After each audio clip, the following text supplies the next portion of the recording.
Hola, bienvenidos a Voz Populi. Gracias por permitirnos entrar nuevamente hasta la intimidad, la comodidad de sus hogares. Un saludo muy especial a todas las personas que sintonizan el canal UNE en todo el territorio nacional a través del tercer canal, la Red Nacional de Canales. Hoy queremos volver a uno de los temas que personalmente me apasionan y es el tema del arte. Ese lenguaje universal que todo lo puede, que todo lo une. Y qué mejor que traerles un invitado especial cuya formación artística inició en Colombia y ha continuado en el viejo continente, en Europa. Su obra ha sido exhibida desde los mismos Campos Elíseos, en París, la capital de Francia, un sitio emblemático, bellísimo. El Festival de Cannes también ha presenciado el talento de este artista colombiano, hasta el Museo de Arte Moderno, el Centro Colombo Americano, la Galería Scaler en Bogotá, la Galería Color y Forma de Medellín y el Museo de Arte de Pereira. No todos los artistas, independientemente de su talento, tienen esa posibilidad con la que cuenta hoy un Fernando Botero, por ejemplo, de estar llevando sus obras y su trabajo.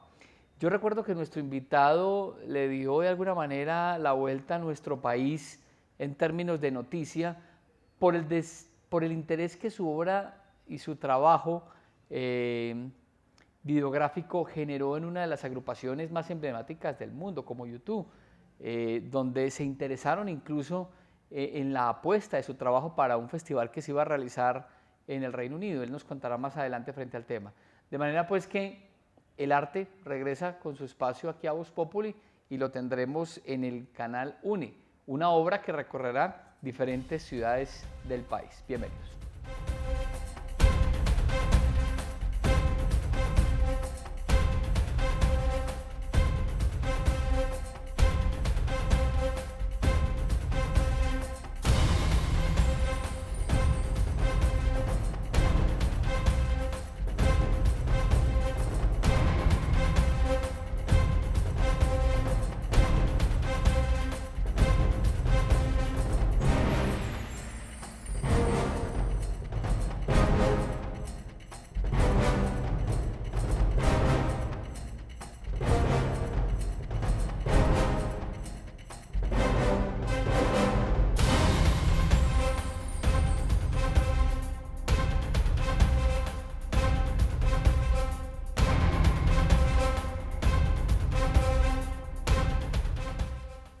Pues les estoy hablando de Julián Burgos Pineda, un artista pereirano que, como les dije, se radicó en Europa y que hoy recorre nuestro país con su obra Natura Facit Saltus.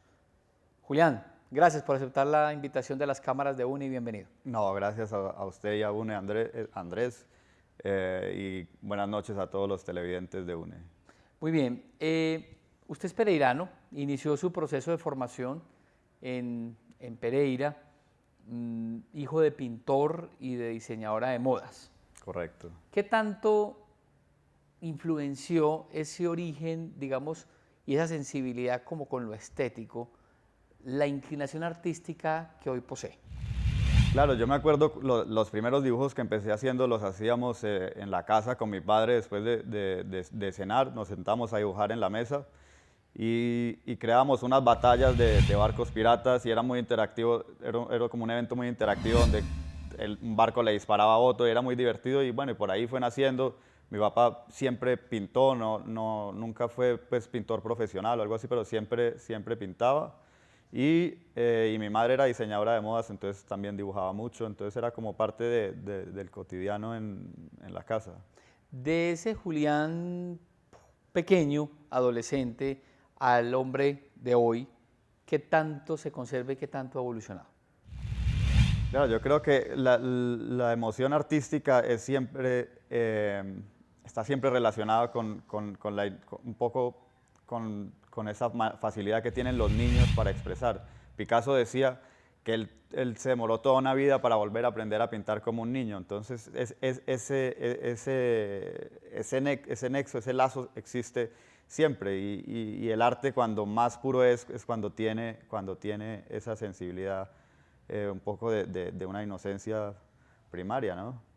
17 años viviendo en Europa y concretamente 12 en París, le tienen que cambiar a uno necesariamente como la lectura, la perspectiva. Antes de entrar a grabar el programa, eh, eh, tuvimos la oportunidad como de intercambiar algunos conceptos frente a lo que es el arte que no tiene fronteras, que no es patrimonio de un país, de una cultura, que es universal, pero indiscutiblemente París le educa a uno el ojo. Está llena de museos, de expresiones artísticas, de música, de cultura, de historia. ¿Cómo fue ese encuentro en sus inicios como artista colombiano que llega a París y digamos, cómo se nutre de toda esa experiencia estética? Claro, la pintura si vos caminás en un bosque por la mañana, te sale un cuadro verde, ¿no? Es como un reflejo de lo que pasa a tu alrededor. Entonces, definitivamente el lugar donde estés viviendo influencia tu trabajo. París, bueno, tiene un peso histórico gigantesco y artístico y pasan muchas cosas a nivel cultural. Pero yo creo que la esencia de todas maneras de una persona radica siempre en lo que vive hasta la adolescencia. Es como una cosa fundamental, ¿cierto? Y eso no se pierde, nadie lo puede perder. Y yo viví en Colombia hasta que tenía 15 años. Entonces, bueno, yo creo que eso va muy profundo y luego se mezcla con lo que vives, con los viajes que haces, con la gente que conoces, con las lecturas que haces, con cine, con todo lo que nutre una vida. Entonces, creo que funciona un poco así. Uno es el resultado de alguna manera de donde nace, de donde estudia, de la familia que proviene, de donde crece, de donde se forma. Es como una sumatoria de esos diferentes elementos. Es difícil tratar de ser fiel a uno mismo en un mundo tan globalizado, tan influenciado por diferentes corrientes. ¿Cómo lograr permanecer en el centro y tener ese norte claro para ser fiel a lo que uno es y no dejarse arrastrar por lo que viene? Yo creo que es lo más difícil, pero es lo único que realmente vale la pena hacer. Yo pienso que la afirmación de una personalidad en todos los niveles, no solo en el arte, sino en todos los niveles, es lo más importante. Y es lo más sano que uno puede hacer, es no dejarse influenciar por dogmas, por sectas.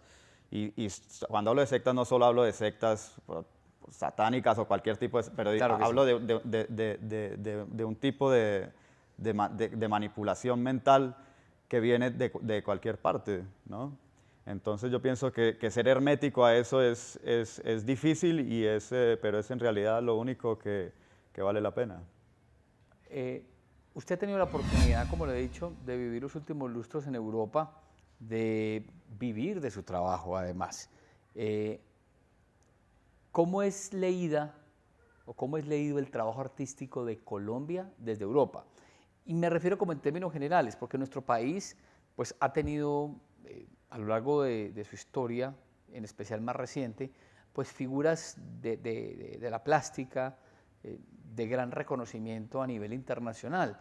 De hecho, somos reconocidos por ser un país que ha parido, que ha generado talentos muy especiales. Sin embargo, esta nueva ola de artistas, ¿cómo lo recibe el mundo? ¿Qué percepción tiene Europa frente a esto? No, hay una gran acogida del arte, en todos los artes de Colombia en Europa. Hay artistas muy importantes que están exponiendo en las instituciones más importantes de Europa y entonces está muy bien acogido.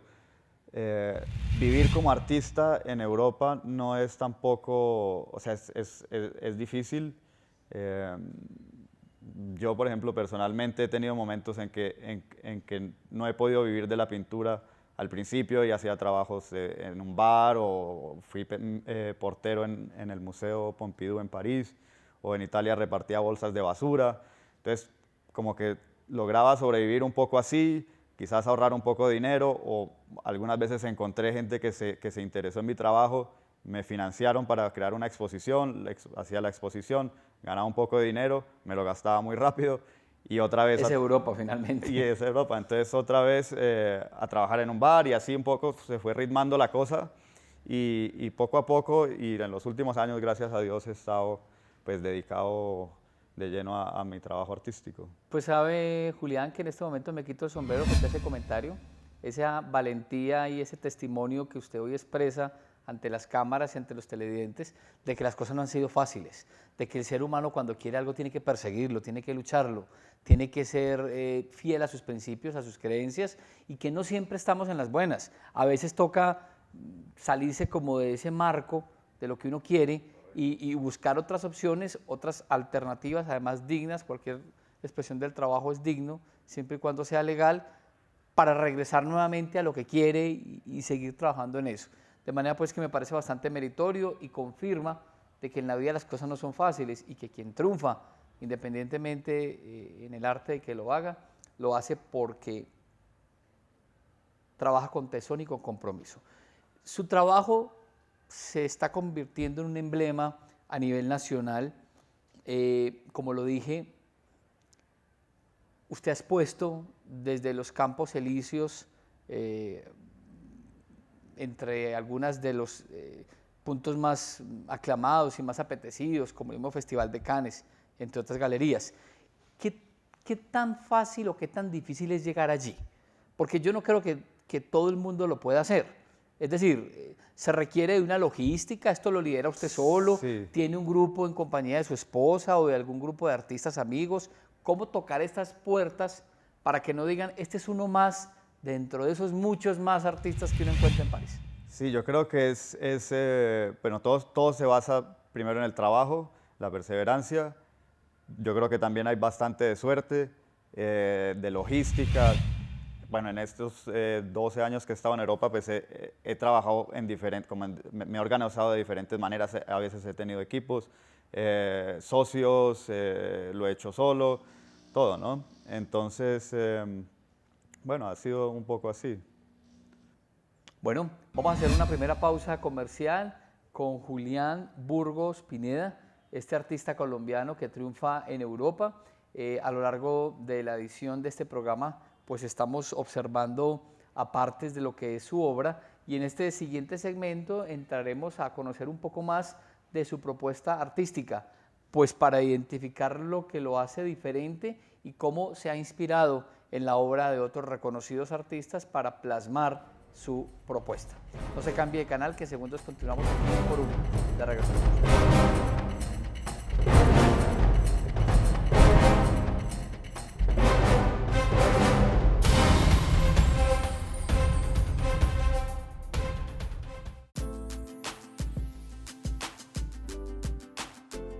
Canal UNE. Estás viendo Vox Populi.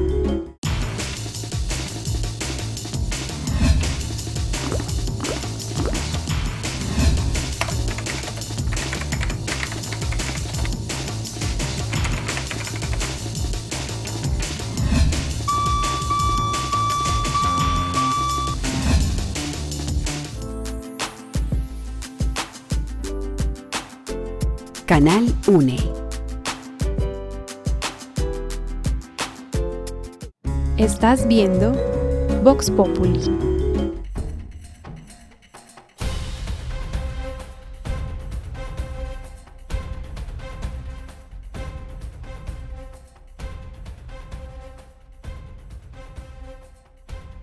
Gracias por permanecer en sintonía del canal UNE y en compañía de Vox Populi. Está con nosotros en esta ocasión Julián Burgos. Julián, hablemos entonces ahora sí de esta propuesta artística que se titula Natura Facit Saltus. ¿De dónde viene el nombre? El nombre viene de un concepto griego que era Natura non facit saltus. Entonces yo cambio la frase y la vuelvo Natura Facit Saltus. Natura non facit saltus era un concepto en que la naturaleza evoluciona y se transforma progresivamente, ¿no? Gradualmente. Y la mecánica cuántica viene y desmiente ese concepto con el salto cuántico, donde se confirma que la naturaleza opera en cambios repentinos y se transforma, el quantum está en un lugar, luego está en otro. Y entonces, bueno, me baso en este concepto para hablar de las transformaciones del alma. Entonces es un trabajo expresionista, de pintura expresionista, donde se ven los personajes viviendo un momento de transformación, ¿cierto? Por, no sé, un evento como una lectura o un encuentro, una conversación, algo hace que el personaje cambie. ¿Qué tanto cuenta hoy la obra suya de lo que usted está viviendo en su vida? Yo pienso que la obra siempre es de alguna manera biográfica, ¿cierto? Lo que te digo, esta pintura es un expresionismo, o sea que también está muy ligada a lo que uno está sintiendo. A veces, y cuando las pinturas mejor salen es cuando la pintura está tan complicada que te pone en un estado como de rabia, ¿cierto? Y la solución viene de una manera un poco agresiva, abrupta, y la obra queda como tiene que ser. Casi que podríamos decir que mediante el ejercicio del trabajo artístico se ejecuta un proceso de catarsis, mediante el cual el artista vierte todo ese contenido interno a través de la obra, en ocasiones con rabia o con la expresión más pura de su sentimiento. Correcto. Es desnudarse ante el otro. Y ante la tela, porque yo parto de una fotografía, ¿cierto? Pero esa fotografía es como el fondo de lo que pasa, porque en realidad es la transformación, es querer hacer que esa fotografía hable, entonces se convierte en pintura. Ese proceso, ¿cómo se puede llegar a gestar? Es decir, ¿cómo es el proceso de selección del material fotográfico? ¿Le llega de un momento a otro, lo busca por redes sociales, lo encuentra en una ciudad, usted toma las fotografías? ¿Dónde se gesta? Hago mucha fotografía yo. Esta serie contiene muchos retratos de amigos cercanos. También estoy constantemente buscando por internet, navegando, encuentro imágenes en las noticias, en diferentes lugares, sitios en internet, y hago una pesca. Tengo un banco de datos de imágenes y 5 minutos antes de empezar a pintar, paso y la fotografía que me salta al ojo en ese momento la tomo y empiezo rápido, y pienso que ese proceso tiene que pasar muy rápido para captar esa emoción y ese interés. Si la obra se demora mucho, entonces pierde su brillo. ¿Qué tiempo puede tomar esa inspiración y ese trabajo artístico en una obra actualmente? Es relativo, pero digamos que entre un día o a veces 4 meses, pero la obra siempre se resuelve, o sea, el resultado final siempre se resuelve en una sesión bastante rápida. Puede que haya muchas capas debajo de cosas que no me gustan, entonces trabajo por capas, y de repente un día, en 2 horas el cuadro se resuelve. Cuando usted dice que el cuadro se resuelve, prácticamente el cuadro le dice, ya, hasta aquí vamos, Julián. Sí, eso está y ya, y ahí el cuadro ya dice, ya, para aquí. ¿Le ha pasado en algún momento que esté a punto de salir en una de sus exposiciones y retire alguna obra y luego intervenga sobre ella? Sí, haciendo ajustes o cambios. O destruyo muchas obras. Hay muchas obras que simplemente las corto con un cuchillo y salen. Y otras obras así que de repente 4 meses después o un año después la retomo y boom, boom, boom, boom. Y inclusive cuando hice la exposición aquí en el Museo de Pereira, una de las obras la retoqué. Una vez que el cuadro estaba puesto en la exposición, dije, no, todavía le falta algo. Entonces fui, busqué las pinturas, los pinceles y los retoqué ahí en el museo. Lo que permite confirmar de que el arte está vivo, es muy dinámico. Claro, claro. No es algo ahí muerto, expuesto, sino no. que se está transformando, se está reinventando constantemente. Totalmente. Bueno, hablemos concretamente de este esfuerzo, como usted lo ha definido, de revelar los mecanismos fantasmagóricos que sostienen el momento, lo efímero y sus fenómenos de causa y efecto. Antes de grabar el programa también hablábamos del tema fantasmagórico. Fantasmagórico no está necesariamente relacionado con temas como de ultratumba, sino como ese paratexto, esa otra realidad que puede existir. Exacto, es lo que está detrás de la realidad, ¿no? Pues la pintura es un elemento visual, ¿cierto?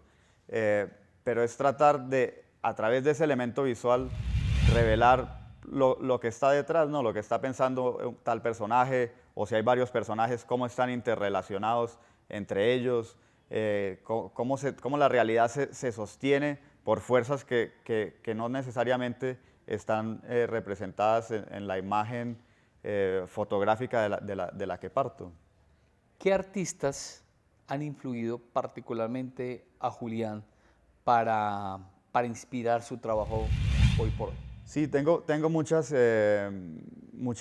artistas que me han inspirado. Por ejemplo. Por ejemplo, para esta serie yo pienso que Goya está presente, toda la pintura del claroscuro, Bacon, Francis Bacon, que para mí es uno de los pintores más importantes. Y hay una parte de la obra que es como la última parte que pinté antes de venir, donde la pintura empieza a andar sobre los límites del abstraccionismo, del expresionismo abstracto. Hay partes de los cuadros que si uno los mira son completamente abstractos, son manchas, y hay que alejarse para que la imagen aparezca como tiene que ser. ¿Alguna anécdota que le haya pasado en particular, aparte pues de esta identificación y este interés que en su momento hubo por parte de la agrupación YouTube para con su trabajo, que nos quiera compartir? Sí, me gustaría compartir una anécdota que fue cómo me fui yo a Europa. ¿Cómo fue? ¿Qué pasó? Yo acababa de terminar mis estudios en Bogotá, vine a Pereira y tenía ganas de irme a Europa, pero esto era hace 12 años, que era ese momento tan difícil que estaba viviendo Colombia con una crisis económica bastante fuerte, y yo no tenía dinero para viajar. Entonces decidí con una tía, que se le ocurrió la idea, dijo, ¿por qué no haces una rifa de los cuadros que pintaste en la universidad? Entonces me pareció que era genial idea. Es mi tía Ana María, y ella se encargó de vender boletas. Entonces nos reuníamos en su casa todas las noches, contábamos cuántas boletas habíamos vendido, cuánto nos faltaba para el tiquete, y logramos así vender muchos cuadros también, porque mostrábamos las fotos de todos los cuadros. Había gente que decía, no, yo quiero este, yo quiero este.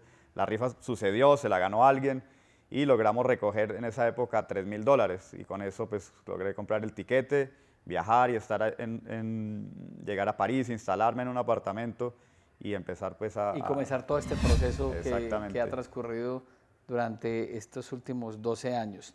No es fácil vivir del arte en Europa. ¿Ha considerado la posibilidad en algún momento de dedicarse o de concentrarse a otros menesteres? Nos ha compartido que para ayudarse lo ha hecho, pero en algún momento ha pensado, yo voy a ser artista hasta esta época y me gustaría como consolidarme como curador, no sé. Sí, yo creo que sí, han habido momentos de duda, obviamente, pero bueno, siempre el deseo de pintar, de crear, siempre le gana a la duda. Entonces, como que el proceso siempre se renueva, ¿no? Ese deseo creativo es invencible. El deseo creativo es invencible, pero a veces la inspiración no llega por generación espontánea. Se dificulta. Lo digo yo desde el punto de vista de la redacción o de la escritura. A mí me gusta mucho escribir.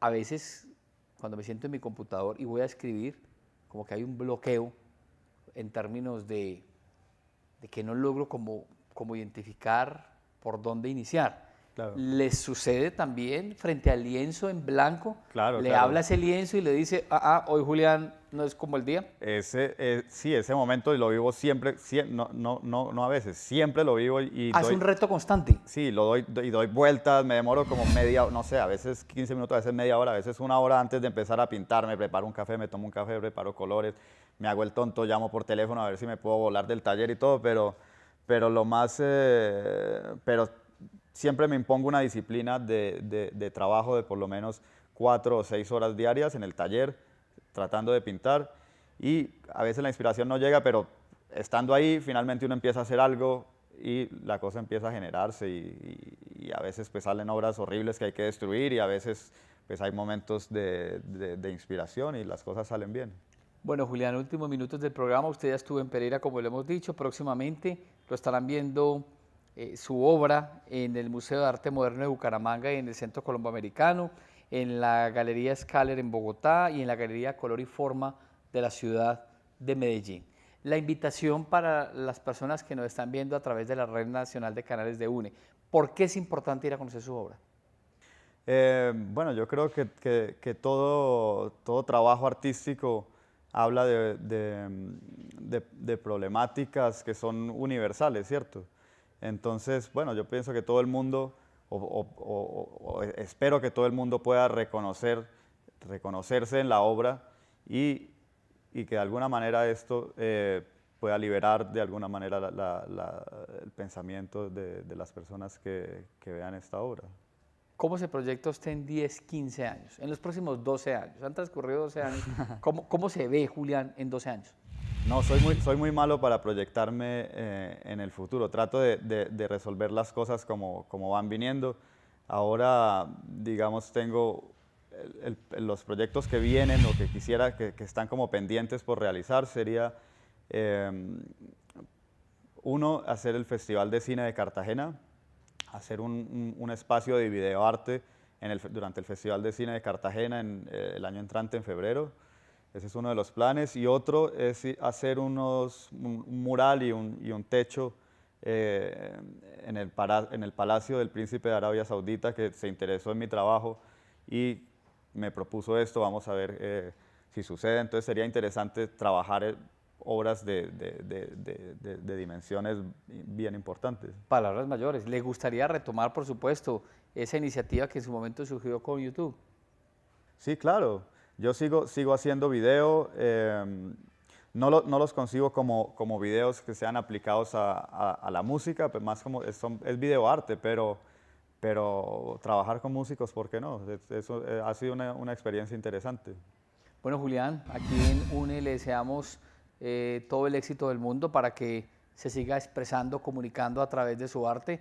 Esperamos que esta gira por Colombia sea caracterizada por el sello del éxito. Invitamos a nuestros televidentes en estas diferentes ciudades para que tengan la posibilidad de apreciar su obra y ojalá tengamos también la oportunidad de ver su trabajo, ¿por qué no plasmado en la ciudad de Pereira y en algunas de nuestras capitales? Porque pues la idea es también ser profeta en nuestra tierra, ¿no es cierto? Claro que y sí. que la gente pueda ver el trabajo de jóvenes talentos como el suyo, consignado, ayudando a construir la historia artística de nuestro país. Claro que sí, Andrés. La idea básica, primordial de esta gira por Colombia es, como vos decís, recorrer la tierra. Voy a hacer los viajes en camión, los hago por tierra, hacer fotografía, que va a ser material también para trabajos futuros. Entonces, bueno, invitamos a todos los televidentes de UNE a que nos acompañen en las exposiciones, a tomarse una copa de vino, a hablar de arte, a hablar de Colombia. Y muchas gracias a vos por la invitación. No, con mucho gusto, gracias por aceptar esta invitación. Y a todos ustedes, mil gracias por acompañarnos. Yo soy Andrés García, los espero la próxima semana aquí en Voz Populi, con otra invitada, con otro invitado, como en la noche de hoy, que por lo que hace, por lo que dice, por su trabajo, está en boca de todos. Hasta entonces, y mil gracias.